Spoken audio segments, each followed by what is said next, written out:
and welcome to our 1978 Burro camper. Today we're going to do a full tour of everything that we have in here and how we organize this small 13-foot camper. Come on in. We are Becca and Matt, and we are currently traveling the United States in a 13-foot camper with our two cats, Grace and Peach.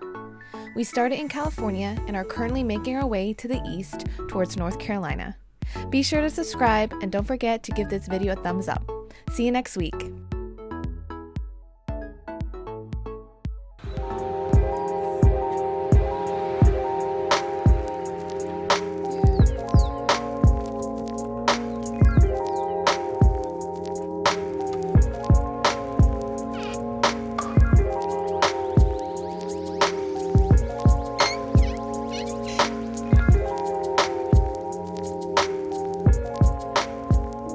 Alright, when you first come into the camper, you immediately see our little dinette area.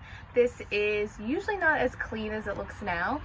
We'll do anything like eat here, throw all our junk on here, feed the cats on here. But what's really nice is that there's actually storage under both of these dinette areas. So let me show you this first one here. So here is actually where we store the litter box. There isn't one in here right now, but this little door is how the cats get in. They do their business. And we also like to store any cat related items in here, like, you know, leashes, extra food bowls, and their food, of course.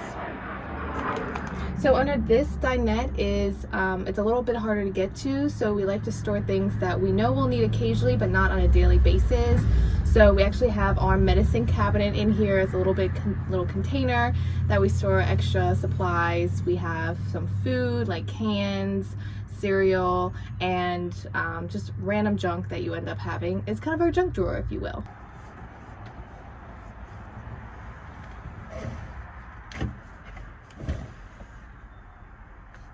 All right. Each of these dinettes have little covers like this, so you just remove it, and then if you come over here, you can see how it looks on the inside.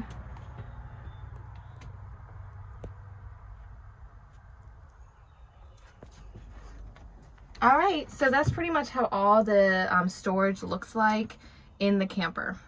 So now I'll put it back.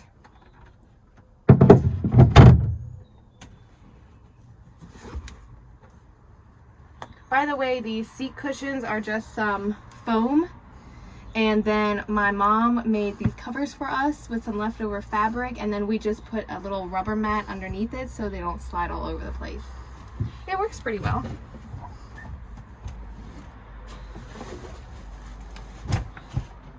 Join me underneath the table real quick. All right, for all my cat people out there, if you have a little dinette area or a bar like this little scratching post is actually from IKEA. I just happened to stumble upon it and I thought this was perfect. So you just Velcro it onto the pole and then your cats have a built-in scratching post. And welcome to our kitchen. So right after the dinette, on the opposite wall of the door is the kitchen. As you can see, we have an ice box. We do have a propane stove that is not hooked up. So we just have this cover here that was also built by my mom. And then we have our little makeshift water holder with our paper plate cover, and then our sink. A cool feature we just added, or a couple cool features, is, well, this is cool. Now we have a place to store our water, but also we added this paper towel holder. I just added it with Velcro and it seems to be holding. And then we have this magnetic bar here that at this time is holding our utensils. We'll see how well that works while we're on the road, but for now it's nice to not have to go digging for our utensils every time we need them. 86 degrees. So for our sink, we actually have a hand pump. Our water tank is actually under this part of the bed, and if you need water, you just pump it as so. It's actually empty right now. And then in our sink, we actually have this collapsible sink. It's nicer to put your dirty dishes in here, and then if you want to brush your teeth, I just like to take this out so I don't have to brush my teeth over dirty dishes. So a little hack if you're like me and that grosses you out. Then above the sink and stove area, we have these two cabinets. This one is basically where all our cutlery dishes go, and then we have a little electric stove top and an electric tea kettle. And then over here is where we will store our foods. We are still packing up and getting ready for the road, so this is currently empty, but normally this is completely stuffed full with food. All right, now next, let me show you our ice box. So this has probably been one of the more challenging things about being on the road. It's not refrigerated, so it's a little bit harder to handle, but we're getting used to it. This is how it looks in the inside. We're actually going to try using lunch boxes to store our ice and keep it colder for a little bit longer, especially since we'll be traveling over the summer. But then we also store ice in here, put food on top of it, food here.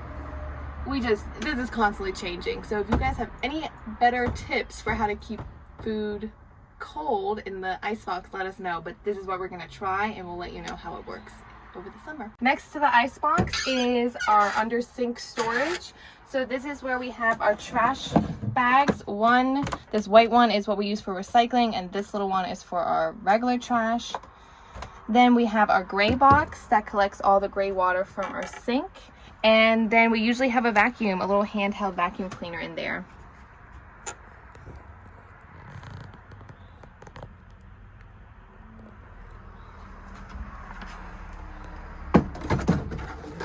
So to the left of the front door, we have all these little hooks that we put on. So we just throw anything and everything on here that we don't want lying on the floor. Next, let me show you our walk-in closet.